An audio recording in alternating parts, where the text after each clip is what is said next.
This is Orange Nation Overtime with Steve Infante and Paulie Sibilia. Welcome into Orange Nation Overtime, everyone. Alongside Paulie Sibilia, I am Steve Infante. Game night for the Orange, and there's no way around it, Paulie. This is another really important game. This next stretch of 4 games, Georgia Tech, Pitt, Florida State, BC, they're games that aren't really going to help Syracuse's resume should they win, but, man, they can't lose them. Yeah, you got to win these games. You got to win the big ones, too. It's like every game is a must-win, you know? You can maybe buy yourself a little leeway when you get into the quad 2 games if you win these ones, but you just got to win games at this point. You do, and it feels like, to your point, I mean, they're going to face a very difficult schedule in the month of February. They don't have to win all of those. Like, they don't have to beat Duke and North Carolina, Louisville, Virginia. Like, you need to win some of them. You don't need to win all of them. I kind of feel like you need to win all of these ones. You know, the Georgia Tech, Pitt, Florida State, BC. This feels like a really important stretch that, again, it's not really going to help Syracuse and the resume, but it will hurt if they lose. I mean, you look at Georgia Tech's resume, they're 147 in the net. This is a quad 3 opportunity for Syracuse at the moment. Georgia Tech's played 2 really good teams. They played Duke and Georgia. They played them both very closely. They were beating Duke at halftime at Cameron. Duke came back and won that game. Georgia was a close game, 92-87. They lose that one, and then they have no quad 2 opportunities. So they played 2 really good teams. They're actually 1-3 in quad 3. So, this is a game that, from the metrics and the analytics, it sounds like, again, it's projected to be a close game, but this is one that Syracuse needs to come out with a win tonight. We should point out Georgia Tech will be without their starting center for this game, and that's certainly a big loss. Mo Sila out with an ankle injury. He leads them in rebounding. They've got a couple of big guys, but their top big guy in Mo Sila will be out. And, Steve, even when Syracuse was rolling and at its peak in basketball, winning on the road in conference is not easy. It's tough. So you got to be able to do it, and that's what separates the tournament teams from the not tournament teams, is you win road games against teams you should beat no matter where you're playing. We had 2 really good guests on Orange Nation today, both talking about this game tonight. We had Andy Demetra on. He is the voice of the Georgia Tech Yellow Jackets. I know you know him very well. We had Jay Alter on, who we both know very well from ESPN. He'll be on the call on the TV side of things tonight for the ACC Network. First up, Andy Demetra. We talked to him about this Georgia Tech team. They're coming off a win over Boston College. They played Duke very tough. They played Georgia very tough. We asked him for his thoughts on this Georgia Tech squad and year 3 for Damon Stoudemire as the head coach there. Yeah, they're getting better. I think they're starting to turn the corner offensively. It was touch and go in the beginning. And believe it or not, Boston College, that was Georgia Tech's first power conference win of the season. But I think their offensive numbers, both the raw numbers and the efficiency numbers, are trending upward. They've been really good defensively, and I think that's helped them through non-conference play. They've got more length probably than they have at any point in the Damon Stoudemire era, and I can't recall a Josh Pastner team that had this type of length and wingspan 1 through 5, and I think that's helped. I think it's reflected in some of their defensive numbers, and now, it's starting to pair it with some improved efficiency offensively. I think they're trending in the right direction. Damon's teams have always gotten better as the season has gone on, it's interesting that they shoot 53% at Duke, lose that game. They shoot 39% at home versus Boston College, win that game, but I think overall they're probably heading in the direction they need to be. Coach Autry has mentioned about Syracuse a bunch of times that they just got to set, level 5, he calls it, and play that against everybody. It seems like under Damon Stoudemire, the Georgia Tech has played really well against the upper tier teams and kind of been, down against the other teams. Is there a way he can get these guys to be more consistent?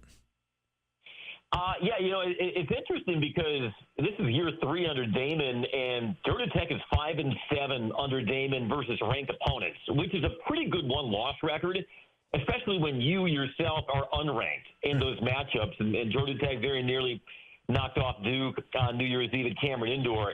I think sometimes it's just the ebbs and flows of a season. I think also maybe that speaks to a little more quality depth in the league than people give the ACC credit for, that there are no true guinea games around the league, or at least as far as what people perceive the league to be.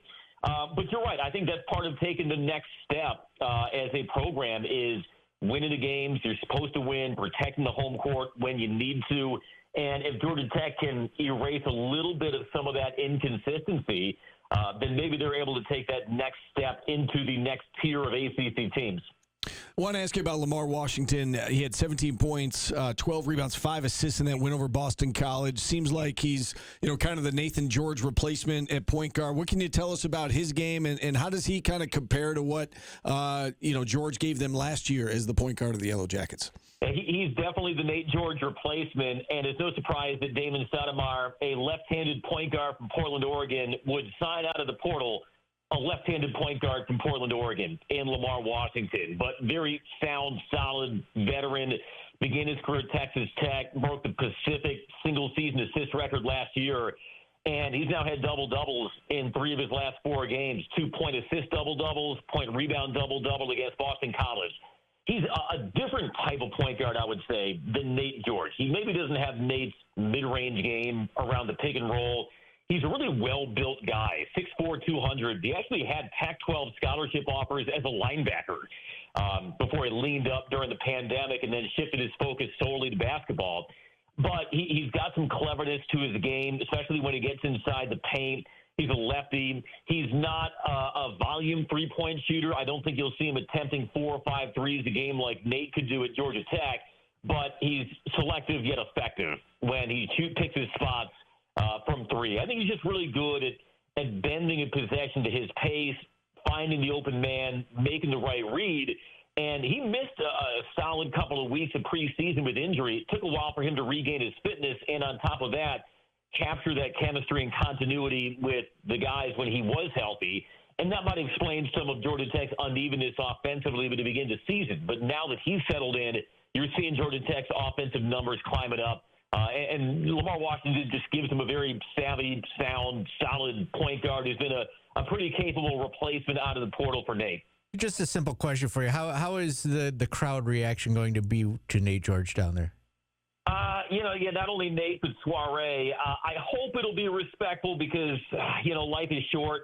But I'm also realistic, guys, and I can understand if Georgia Tech fans may feel jilted that 2 guys who were very likable, who genuinely seemed to enjoy their time in the program, up and left for another school in the ACC. I'll only speak from my own personal experience. I'm looking forward to seeing Nate and Soiree tonight. They were just 2 very bright, likable young men. I enjoyed the conversations that I shared with them. In the case of Nate, it might be hyperbolic to say he was plucked from obscurity by Damon, but he was a reclass, signed with Georgia Tech a week and a half before the fall semester started, and at that point, his best scholarship offers were Texas A&M, Corpus Christi, Sam Houston State, and Seattle. And under Damon's tutelage, he grew into a 2-year starting point guard in the ACC and led the league in assists last season. So, look, it's just I hope Georgia Tech fans understand that this is college basketball in 2026. And Nate delivered some great moments. I know, Damon said some very nice things, both to me and in the ACC coaches call yesterday about Nate and Soiree. But at the same time, he said my job is to win my games, and so he'll just be number 11 for Syracuse coming up at 7 o'clock tonight. I don't know how much of Syracuse you've watched this year, but I'm curious to hear what you think of Nathan George's performance so far with the Orange. He came here after leading the ACC in assists. He is averaging 5 assists per game. That hasn't been the problem. Turnovers have been kind of a problem for him. He's got a handful of games this year, 4 more turnovers. Shot selection at times has been kind of suspect. What do you make of what you've seen out of him at Syracuse? Frankly, I haven't watched enough Syracuse to really form a strong opinion about Nate's play. I mean, I watched the Clemson game. I watched the Stonehill game. And I know that, with point guards, there's always going to be some ups and downs when it comes to, running the pick and roll and some of the turnover numbers. It's just a different system than what he ran at Georgia Tech, and that probably explains some of the fluctuations in his numbers. But I'll also tell you this, in probably his first 2 seasons at Georgia Tech, Nate was around 30%, if not below 30%, in three-point percentage heading into ACC play. But, boy, he really found his rhythm and came along as conference play unfolded. And if you can get that kind of Nate George from Syracuse over these next 17 ACC games, I think Orange fans will be very pleased. But Nate was the guy who his best basketball always seemed to come from late January on through March. So maybe it's just that same trend unfolding with him at Syracuse. Yeah, SU fans certainly hoping for that. Let's look at tonight's game, Andy, if we could. And I know that Georgia Tech's going to be without a key piece. Starting center Mo Sila out due to a sprained ankle. How big of a loss is this for Georgia Tech, and how do they make up for that loss tonight? Yeah, Mo Sila, he's averaging double figures, leads the team in rebounds. They really like pairing him in the front line with Baidongo. But Georgia Tech was able to overcome that. They got some quality contributions off the bench versus BC from Cole Kirouac, who's a 7-footer. Obviously, a strong gust of wind might blow him over at this point, but he's got some good ball skills and some good defensive smarts, and he brought a lot of positive plays to that second half versus Boston College. I think this is a Georgia Tech team that prioritizes paint touches because they play more two traditional bigs, which they typically have not done under Damon. But he's kind of tailoring their offense to their personnel. So I don't think they're going to stray from that. They're very comfortable playing 4 out, 1 in and moving Baidongo over to the 5. But I think with Mo Sila on the court, you have somebody who can take some of that pressure and attention away from Baidongo, and would reap the benefits. So I still think you're going to see Georgia Tech play through its system, which is getting paint touches, playing inside and out, still being more selective in his three-point volume. And, Mo's a freshman. Sometimes freshmen look like freshmen. Sometimes they look like the highest-ranked recruit that you've signed since Chris Bosh and Derek Favors, which was the case with Mo Sila. So it's certainly a guy you'd rather have in the lineup against a front line as athletic as Syracuse, but Georgia Tech has depth. That's something Damon has touted since the preseason, and they'll need to tap into that if they want to get the job done tonight. Yeah, this is a really important game for both these teams. I don't need to tell you that. What do you think this game ultimately comes down to tonight? Well, I think if you're Georgia Tech, you have to make sure that you keep Syracuse out of the paint. You have to do a good job limiting them to one-shot possessions. That really crushed them against Duke. I said they shot 54% or just a hair below that versus Duke. Well, why did they lose? Because they gave up 21 offensive rebounds and were outscored 15-0 in second-chance points. So, if you have some off-platform shots that you give up to Syracuse, you got to make sure you get some out-of-system rebounds, and that'll be a priority, I know, for Georgia Tech.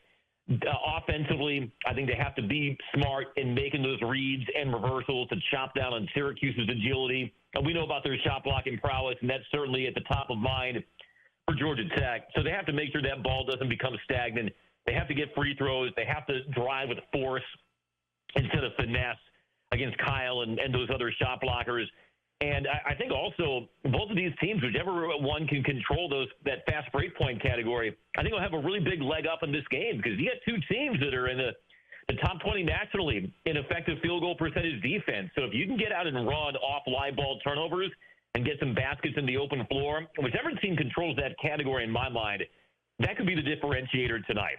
So those are probably the things on my whiteboard as I'm calling this game tonight. We'll see how close that might mirror Damon Stoudemire's whiteboard inside the locker room. Yeah, all the analytics suggest this is going to be a very close game tonight. We're certainly looking forward to it. As long as we have you, Andy, I want to throw you a football question. Georgia Tech coming off a really good season, 9 wins under Brent Key. I guess bring us up to date on what the offseason looks like for this team. I know they, first and foremost, they need to find a replacement for Haynes King, right? Yeah, well, they had the replacement for Haynes King, but he hit the transfer portal, Aaron Philo, and he's joining our former offensive coordinator, Buster Faulkner, at Florida. So this will be a different-looking Georgia Tech team in 2026. When you have success, guys, you know that your staff and your roster might be ripe for poaching and getting picked apart. Buster Faulkner, our OC, he left for Florida. Our defensive coordinator, Blake Gideon, will likely be leaving for Texas. So Georgia Tech is in the market for 2 new coordinators. They're losing their presumptive heir to Haynes King. But Brent Key has always been a shrewd evaluator in the transfer portal. He'll try to reload and try to identify and rebuild this roster through that. But, he's created a standard of winning, which, as you know, can carry a long ways. And coming off 9 wins and an 8-0 start, there are still very high expectations and very high excitement for Georgia Tech. But they certainly have their work to do, like a lot of teams, in making sure they refortify their roster now through the portal and in these next couple of weeks.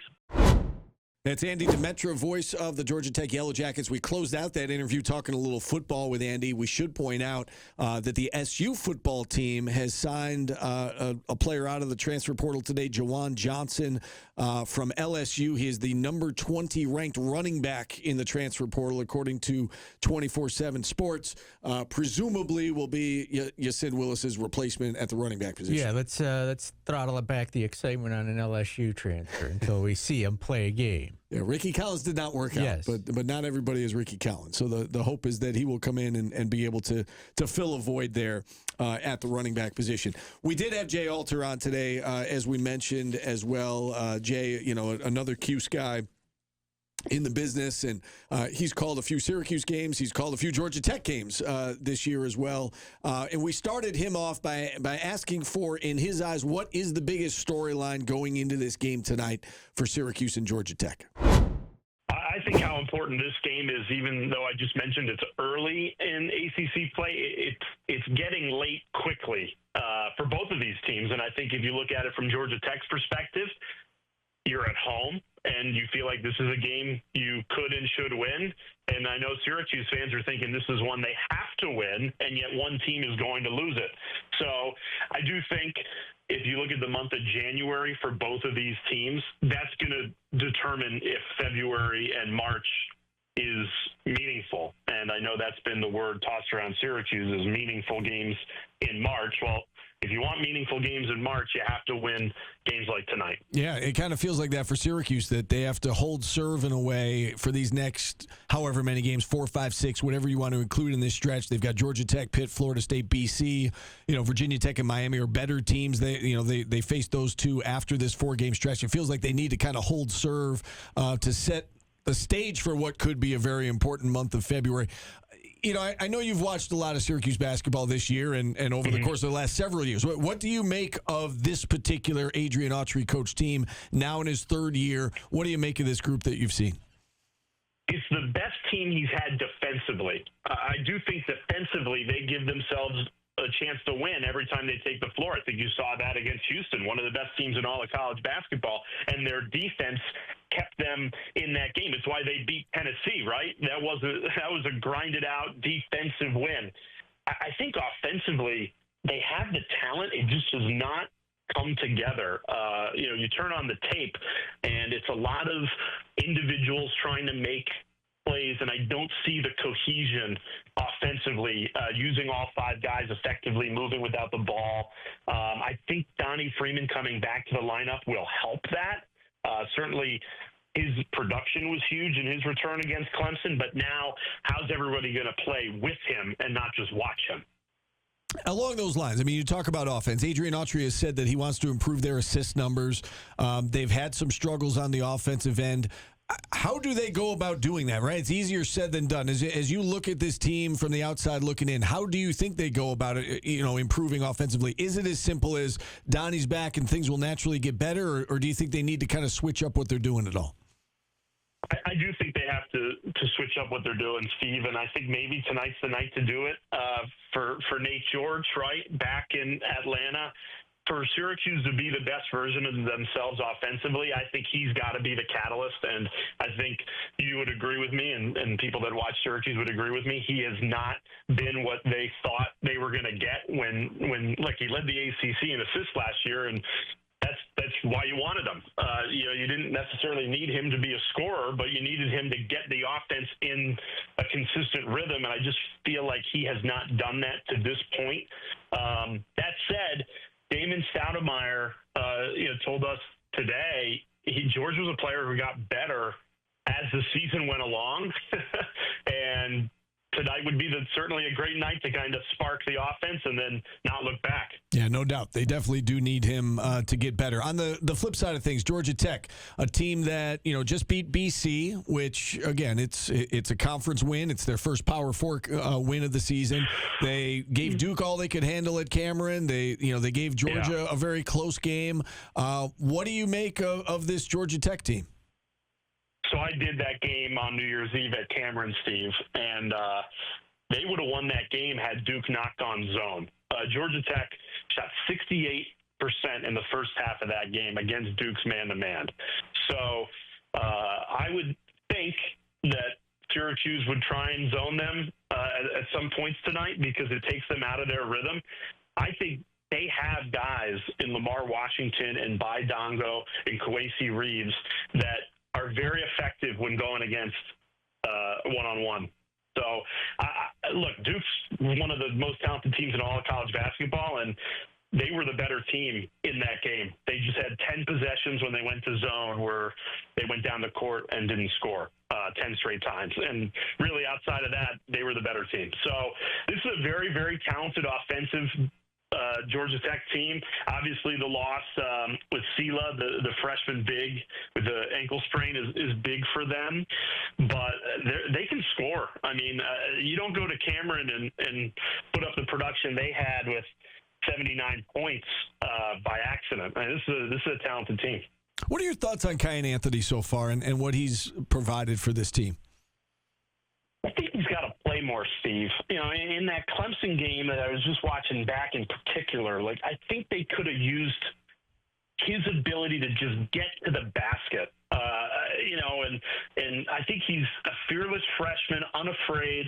I just think he needs to be on the court a little more. At some point, it feels like Syracuse just doesn't play with the offensive urgency that I found myself during that Clemson game. Like, what are you guys waiting for? Just attack. And I think he's one of those players that can do it. And to me, 15 minutes against Clemson, just not enough time. I think he's got to play him probably more than 20 a night. Yeah, it's funny you should say that. Paulie and I were talking about the day after the Clemson game that we were surprised that he only got 15 minutes. Really didn't play much at all in that second half. Certainly not at all down the stretch of that game. Was not in the crunch time lineup. And for a team that's struggling to score the basketball at times, you want one of your better scorers on the floor. So we'll have to see if we see more of Kyan tonight in that Syracuse lineup if he gets more minutes. With that being said, what do you think this game comes down to tonight? What are the big keys for both teams, I guess, in terms of tonight's game? I think the biggest one is, can Bai Dongo stay out of foul trouble and be effective? If Syracuse can get him into foul trouble, get him off the court, limit him, Georgia Tech is very depleted on the front court without Sela tonight. But if they allow Bai Dongo to be an all-ACC caliber player, which he's capable of, then, I worry for Syracuse because you don't want, if you're the Orange, to turn this into a game of who is going to score more points. It's a shootout. I think Syracuse needs to rely on their defense, limit Dongo, and then if you can get Dongo into foul trouble, then play through Donnie Freeman and William Kyle inside, because I don't think the Yellow Jackets stack up talent-wise at the forward spot with Sela out.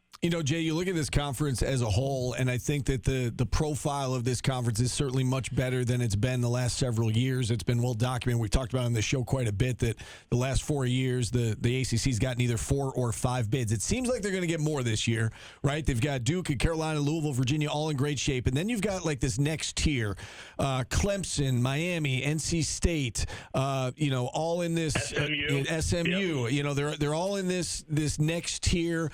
Syracuse probably on the back end of that, right? They're 90th in the net. You've got all. What do you make of this next tier? We've got all these teams kind of jockeying for a few spots. That's the word I've been using, Steve, is jockeying, because I think the month of January, it's kind of for the people that like watching golf, right? It's Saturday, it's moving day, right? Who's going to put themselves in position for Sunday? And I do feel like that's the month of January. Now, it's funny, I listened to your guys' opening segment because I like to get the pulse of the fan base. I heard you say, there's 4 lots and maybe a couple more teams get in. I think 9 teams get in. Really? 9. Wow. Yeah, I think the conference is really, really strong. And you combine that with the SEC has not been as dominant and the Big Ten has not been as dominant. So I think you're going to get 9 teams in when it's all said and done. And I'll tell you why, too. In the past couple of years, like Duke and Louisville last year just ran through everybody. I think they're gettable. I think those teams are gettable, and they could lose 4 or 5 conference games. So that's 4 or 5 great wins that these other bubble teams will have. So I do think when it's all said and done, I've got 9 ACC teams in. Right now, Syracuse would be on the outside of that, but you're not trying to chase the 5th or 6th spot this year. year. You're just trying to chase, can you get that 8th or 9th spot? And I definitely think they're in that conversation. I was looking at it today knowing I'd talk to you guys. I think 14 teams in the ACC can look at the rest of the season and go, we're still in it. We're still in it. So, and the West Coast teams that we haven't even mentioned, Cal and Stanford, I'd put them on that list as if they can take care of business in January, they would play themselves into the bubble. Yeah, I said that yesterday, and it went over like a lead balloon. But it's not easy. You got to win quad one games against Duke, Louisville, Virginia, and those teams. And it's one of the lower teams are going to do that, I would think. Yes. Paul, you're exactly right. I think when it's all said and done, you're going to look at, did a Virginia Tech go and beat Carolina or Duke, or did a Syracuse beat Carolina or Duke? I just think those are the wins that are probably going to propel a team into the tournament, where in years past, no one's beaten Duke. They just rolled through the regular season. I do think the Blue Devils, having seen them twice this season, are just a little more gettable this year than they have been. That's Jay Alter from ESPN. He'll be on the call on the TV side of things tonight on the ACC network for Syracuse and Georgia Tech. I found it interesting. He said 8 or 9 teams from the conference will make the NCAA tournament. That seems like a lot to me as well. He may be right. I mean, there's a lot of teams in that next tier, and if they all do enough, you could see it. I don't know if I would predict 8 or 9 at the moment, but I think there is a path certainly to get 8 or 9. You can see it, and with the Big East not being as good, the SEC not being as good. Yeah, it's possible. It's possible. They're going to get more than 4 or 5. Right, for sure. And that's, Syracuse has to hope that it climbs its way into that next tier. Yeah, yes. They get 9 and they don't make it.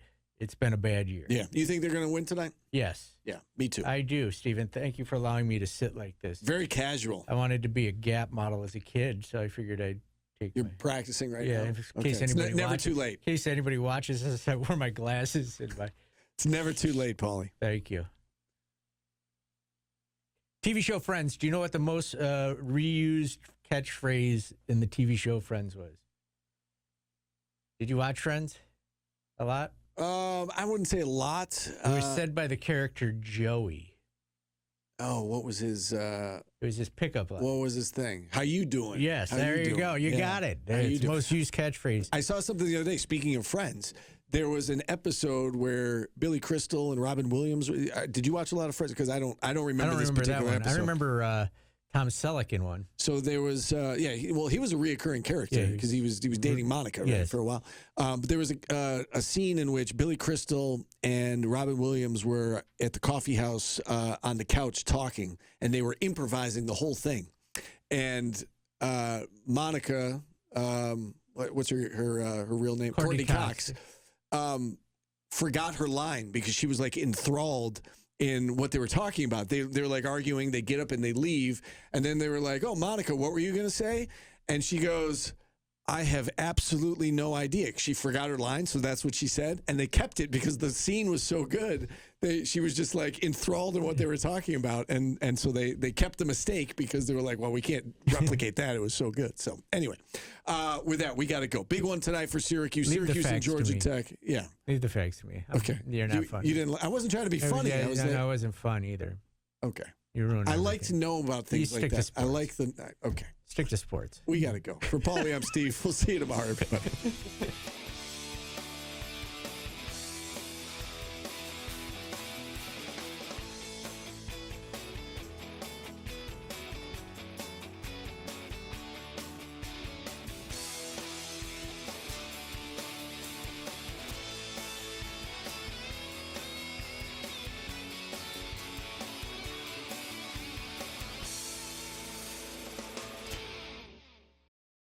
Download the WSYR Plus app on your TV to stream News Channel 9 for free. Just go to your smart TV, search WSYR Plus in the App Store, and download to start streaming today.